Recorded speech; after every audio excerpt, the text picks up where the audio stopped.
Əziz dostlar, Filadelfiya yalnız pendir değil. Amerika'da en meşhur, yani benim sevdiğim pendirlerden birinin adı Filadelfiya'dır. Ama Filadelfiya hem de böyük şəhərdir ve bu Amerika'nın ilk paytaxtıdır. 1780-ci ildə ölkə qurulanda burada paytaxt bura olub, bu şəhər olub ta ki Washington tikilənə qədər. Washingtonun şəhər kimi tikilməsinə 10 il vaxt sərf olunub. 10 ildən sonra Amerika Birləşmiş Ştatlarının paytaxtı köçürüldü Washingtona. Bax, bu həmin o ilk paytaxt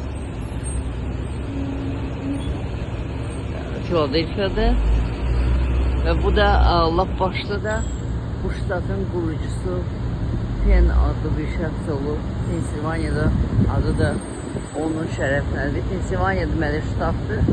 Filadelfiya onun en böyük şəhəri, paytaxtı belə deyək.